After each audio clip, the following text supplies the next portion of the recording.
Oh, looking pretty good early.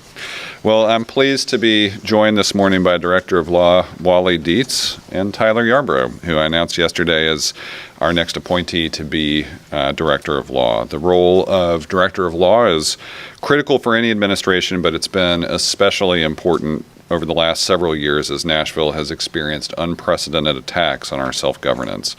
During his tenure, Wally Dietz has been a staunch defender of the rights of Nashville and Nashvillians. He's expertly navigated unprecedented legal battles against both state and federal unconstitutional overreach. His team has been very successful, winning judgments that blocked a state takeover of the Sports Authority, an attempt by the state to change the size of our council in the middle of an election. They've successfully defended our voter-approved transit referendum and joined other municipalities to keep our tax dollars in Nashville when the federal government unconstitutionally threatened to withhold them. We were one of more than 100 cities to file an amicus brief with the courts to preserve telehealth access to women's health care. And just yesterday, the Supreme Court ruled that prescriptions by mail could continue. We're 3 years now since the legal landscape around abortion access has changed, and the Banner's reporting this morning reveals that Tennesseans and their health care providers still have huge questions about what is legal and whether a pregnant woman can receive the care needed to save her life. And that is why this legal process is so important. In total, we have 5 lawsuits and 2 amicus briefs challenging the overreach of the current federal administration, and we have 2 important lawsuits challenging state laws that violate our home rule authority. Beyond the courtroom, Wally has been a critical counselor to me and many others in Metro government on a wide range of issues that shape the city's future. Wally's tenure will conclude in July, but let me say publicly what I've said to him many times privately. Wally, thank you for your service to Nashville and this entire government. I'd like you to say a few words if you don't mind. Thank you, Mayor. Thank you, Mayor, and good morning, everybody. Let me say this, and I hope it doesn't sound like a cliche. It has been an honor of a lifetime to be in this position.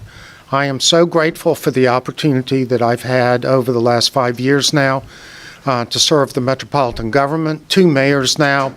I was very grateful when Mayor O'Connell asked me to stay on in the position. We had been friends for years and will continue to be friends when I leave here in July. So thank you, Mayor. Let me say just a couple of brief things. I've met with you many times as lawsuits have developed over the course of the last several years. A couple of points I want to reiterate. We did not ask for these fights. In 2023, the legislature was so angry at Metro for reasons that actually don't make good sense. They passed a series of takeover laws. Our only response was to sue because we had to protect the rights of the metropolitan government and the people who live here and expect our government to deliver for them. We've been successful in those lawsuits. And then for a period of 3 years, we did not sue the state. What we have just seen in the most recent legislature is the most hostile legislature in the history of Tennessee to local governments. They do not want anyone else to have any power. They are jealous of anyone else who has authority, and they try to take it away from everybody.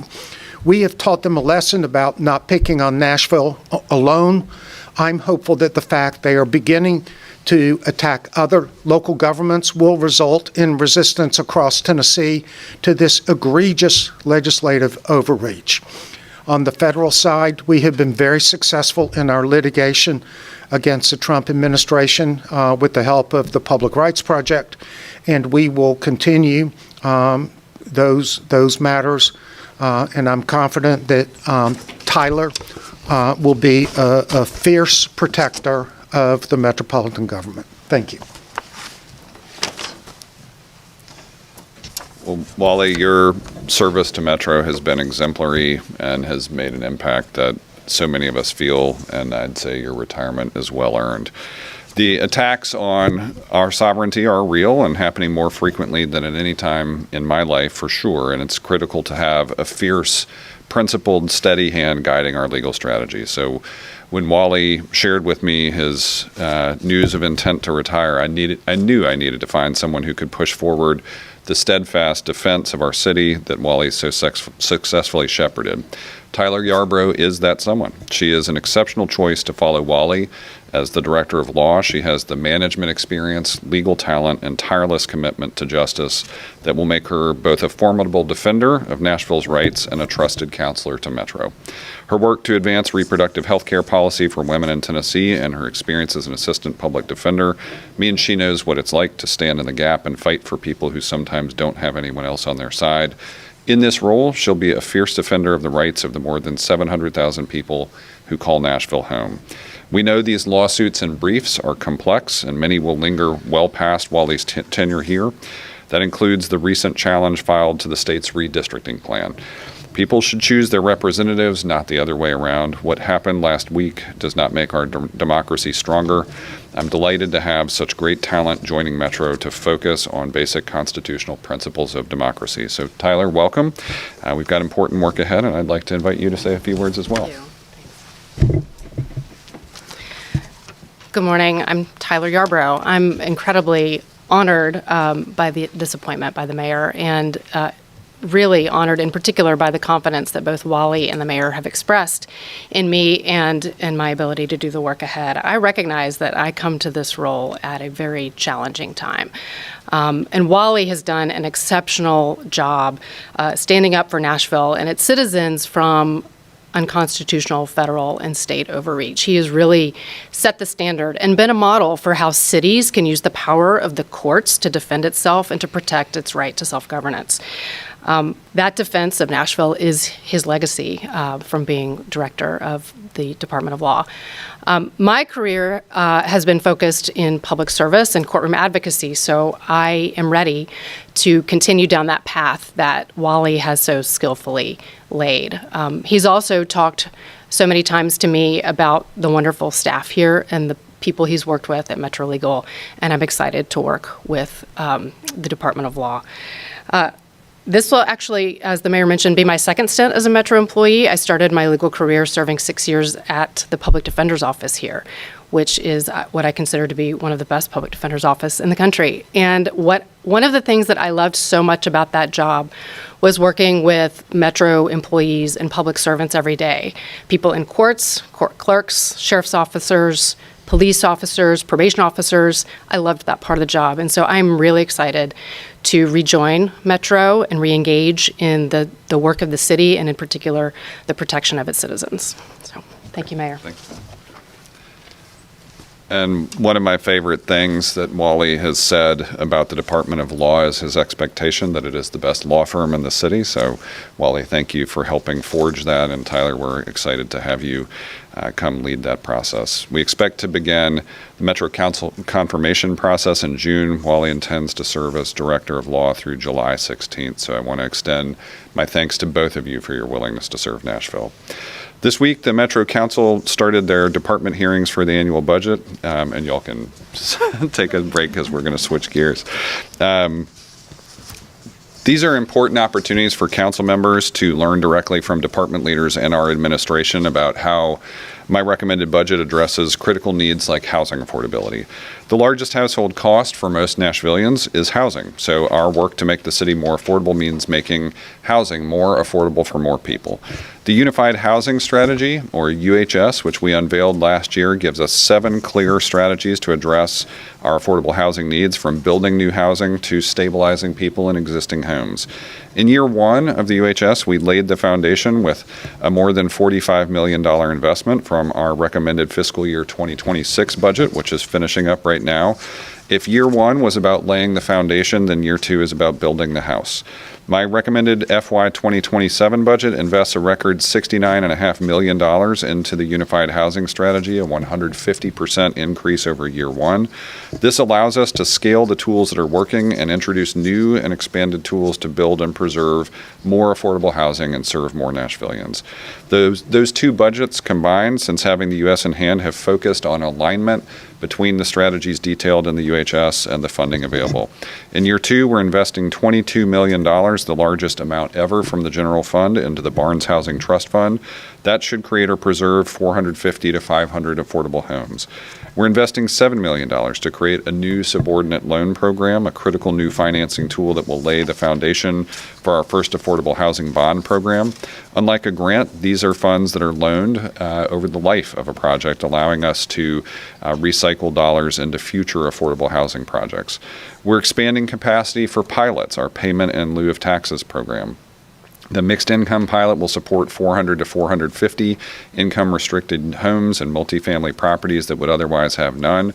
And we're introducing a new permanent supportive housing pilot that will support the creation and sustainability of more supportive housing so people experiencing homelessness who live with mental, behavioral, and physical health needs receive more than housing. They get the services they need on site to thrive and end their experience with homelessness. And the budget funds programs to keep people in their homes through programs like eviction right to counsel, essential home repairs for income-restricted individuals, and home sharing, which matches homeowners with extra space to people who need long-term, affordable, safe housing. When I talk about my vision for a Nashville where everyone belongs, we know it's made more possible by lowering the cost of housing. And our efforts are working. Rents are curving down. We want to see those affordability trends continue. You all have a handout that showcases how we're aligning the budget recommendations to the UHS directly. A few other quick updates. This week is National Emergency Medical Services Week, recognizing the EMS professionals on the front lines of life-saving work. Every Nashville firefighter is a certified EMT, with many advancing to become paramedics. Each week they respond to about 8,500 EMS calls, ranging from medical emergencies and traumatic injuries to fires and complex rescue situations. They've stepped up so many times for Nashville, including during the ice storm, when our first responders cut through trees, helped deliver babies, and carried people to safety. We appreciate their service to our city. For people affected by the winter storm, an important deadline is coming up. June 10th is the deadline to apply for individual disaster assistance through FEMA. This assistance can help with disaster-related expenses like temporary housing, home repairs, replacement of essential personal property, and other serious disaster-related needs. Residents can apply in person at the Davidson County Disaster Assistance Center at the East Park Community Center on Woodland Street. It's open weekdays and Saturdays from 7 a.m. to 7 p.m. The easiest way to apply is at disasterassistance.gov. NDOT is in the last few days of special winter storm brush collection. Since February 3rd, NDOT crews have collected more than 2 million cubic yards of winter storm debris. That's enough debris to fill the entire concrete bowl of Nissan Stadium from the ground seats to the top rim nearly twice. NDOT will resume their regular brush collection schedule on May 20th. We'll also see NDOT out at the Tour de Nash and open streets this weekend in downtown. May is Bike Month, and the annual Tour de Nash is one of my favorite city events. I'm looking forward to seeing riders of all ages tomorrow. I also hope lots of Nashvillians will join the annual Bike to Work Day next Friday, May 22nd. Mixing up how you commute is not only good for mental and physical health, it also reduces traffic and the greenhouse gases going into our atmosphere. If you missed the Greenway opening behind Ascend Amphitheater a few weeks ago, it's a great spot to check out as well as you are participating in the Tour de Nash or just riding along our riverfront. Finally, in just a few weeks, the Americas will host the FIFA World Cup, featuring 48 teams across the entire North American continent. Ahead of the tournament, the Japan men's national team will use Geodis Park as their official training base, and Nashvillians can catch the Samurai Blue at a special community day and open training session on Monday, June 8th.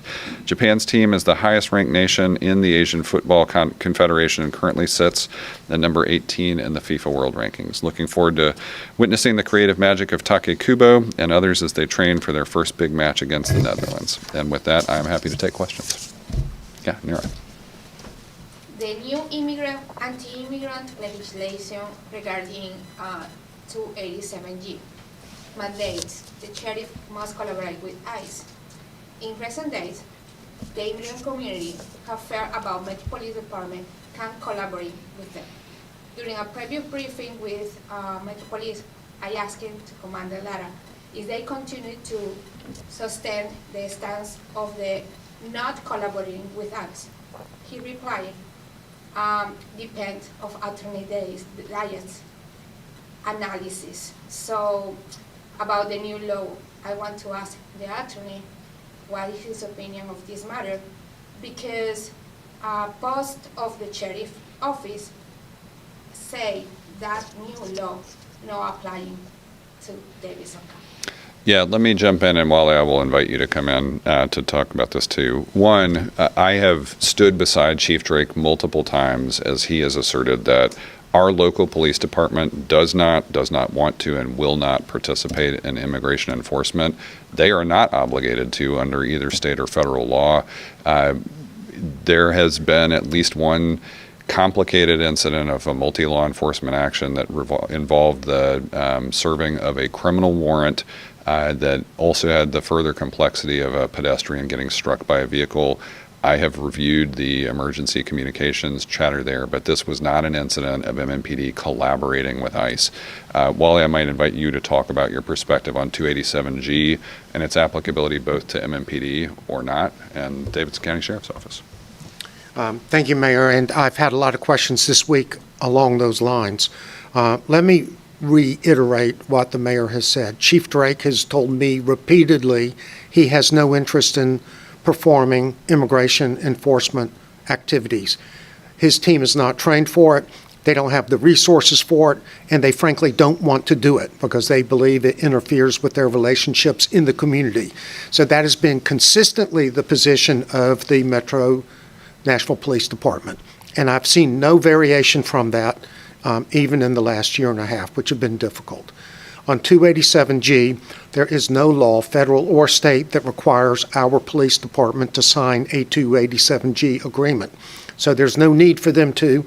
There is a requirement in state law that was just passed as part of the legislature where most sheriffs will have to sign a 287G agreement with DHS. The state law was crafted in such a way that it carved out Sheriff Hall. The Davidson County Sheriff, under this new law, is not obligated to sign a 287G agreement with the federal government because the law defines post-certified, POST, certified sheriffs. That's a law enforcement police officer certificate. That applies to sheriffs who perform police functions. The Davidson County Sheriff does not perform police functions. And so the sheriff is not obligated to sign a 287G agreement, and he has expressed his position publicly that he's not going to because he's not obligated to. Yeah, Cynthia. Kind of follow up on that. Don't go too far, Wally. Do you expect that the legislature would amend that post-certified requirement in future sessions, and kind of what would that look like? I think it's hard to say, Cynthia. I'll let Wally opine. I mean, obviously that's speculative. It was unclear. We've seen them go into a special session about immigration policy.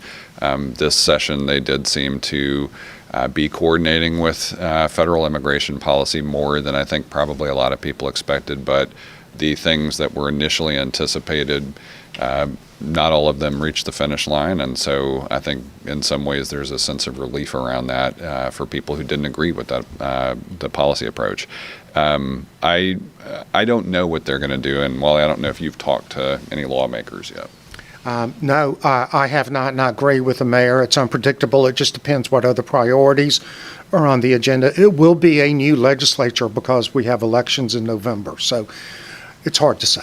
And I'll just say, we continue to be able to deliver safety to Nashvillians on our terms, and in the entire conversation we're having today about local sovereignty and authority, we are driving crime down systematically and have for multiple years in a row, sometimes in historic regards, and we expect to continue to offer safety to Nashvillians. Yeah, in the back. Thank you, Mayor. Two questions. First, deals with, you were at the Fisk announcement yesterday. Yeah. Which is the Quantum Leap project. Mm-hmm. And we just want to get your thoughts on their new plan to stabilize their financial future, that includes data centers, but there's some community members are concerned about, the power, the cooling that it takes for data centers, so gas emissions, greenhouse effects. So what's your take on that? Yeah, I haven't heard those community concerns yet. That announcement's not even 24 hours old yet. What Fisk has shared with us is a lot of what Dr. Clark shared yesterday. You probably heard her say more than once their entire approach to developing this campus master plan is that it is a do no harm scenario. They have worked closely with NES and TVA on a power source that's basically local to campus. They don't expect any, I think, off-site impact to the community. If anything, they're expecting the campus development to be a very significant net positive for the community. So we're very eager to be there for that announcement to propel Fisk's next 160 years. And then one of our reporters had a question about the zero funding. We've had protests earlier this week from people wanting safer streets now. Vision Zero is a 5-year plan, and we are in year 5, and pedestrian deaths keep going up. What's your take on that? Yeah, we have had some very tragic fatalities. Every one of those is something that weighs heavy on me, as I am a full believer in the principles of Vision Zero. One of the difficulties in governing is that we often allocate or authorize money, and then there are issues with how quickly it gets deployed. And so one of the things we've been working carefully with departments on through both the capital spending plan and these surplus dollars is what can you deploy as quickly as possible. And in this case, what we heard back from NDOT was these dollars may not be ready to put into shovel-ready projects in the course of this fiscal year. It is a very constrained budget with flat revenues, but it does not reduce in any way our commitment to Vision Zero, and we are very fortunate to have not just the existing NDOT program in both capital and operating, but now also Choose How You Move. So we're expecting to be able to move even more quickly on availability of safer streets. So we're still committed to that. I'm going to go to Araceli and then Stephen. Tom Homan, the immigration czar, was recently on Fox News saying that they were going to crack down on the sanctuary cities. In some reports, Nashville is listed as one of those places where more ICE agents would be coming to. Is this something you guys are hearing or preparing for a scenario like what happened in Minneapolis? Araceli, we saw this, and it's very puzzling because you probably saw this last year. Nashville was first on and then not on a list of federally identified sanctuary cities. We cannot, under state law, be a sanctuary city. Wally, I don't know if you want to talk at all about preparation in that regard, or what if you've talked to state or federal authorities on this issue. So it's clear, and it's been clear under Tennessee law, that we cannot be a sanctuary city. We comply with state law. And if we have a concern about state law, whether it's constitutional, we go to court. We had no ability to contest that law. We did not contest it, so we complied with it. We are not a sanctuary city, pure and simple. That first list last year was an accident. Really, it was not ready for prime time. We should not be on anybody's list to be a sanctuary city because we're not, full stop. And I think as we saw last year, we are going to encourage everyone to know their rights. We have worked very carefully and closely with Metro schools, other Metro entities, and partner organizations outside of Metro so that people understand their rights under federal and state law, and we will protect those rights at every turn. Stephen. After the state of Metro, you weren't able to share a lot of information about the affordable housing bond. Director Reed did share a little bit more earlier this week. Yep. So what else have you been able to learn in the last couple of weeks about the deployment of that and the timeline and when you might actually be able to put forward? Yeah. I think you heard from Director Reed last night, similarly talking to the Housing Division, I think is everybody's getting ready for next week's Alliance for an Affordable Nashville Housing Summit. They are hoping to be able to share a few more details then, but it is quickly moving, and I think where we got to with that funding announcement was, subject matter experts, Housing Division, and Finance all felt like this was an appropriate starting point to develop that bond, but we'll be sharing information as soon as it's available. But this one is very much a pilot, something we know lets us springboard, if we get it right, into a more durable bond program. Let's do two more. Adam. Airport question for you. In 2023, when the state passed that airport board legislation, your posture was that there were 2 vacancies, but you weren't pressing the matter. Those same 2 people have served on expired terms for more than a year now. Yeah. Why is this the moment where you're nominating 2 people to take those seats? And what are you telling those 2 individuals that you want them and the board to do in response to the newest airport legislation the state passed? Yeah, Adam, great question. Correctly, Wally identified as a hot issue upon our taking office in September of 2023 that their position was that by assuming a role on the newly created state controlled airport authority, that two of our members had vacated those seats. We agreed with that position.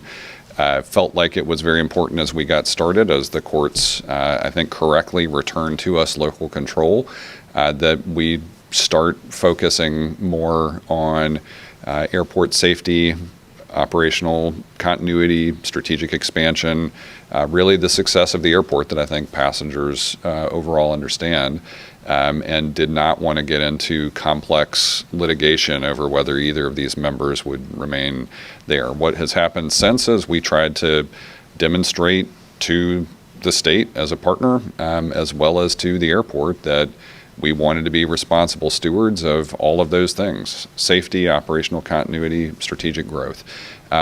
We think we had done that. This session, obviously, we had two things we were keeping track of. One was the appeals process for that 2023 lawsuit. Again, to Wally's point, we did not engage in any new litigation, but we were waiting on that appeals process.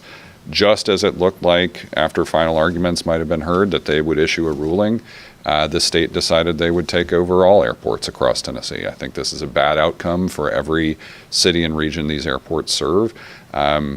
With their decision, we felt this was an appropriate moment to go ahead and claim the local authority that we still possess.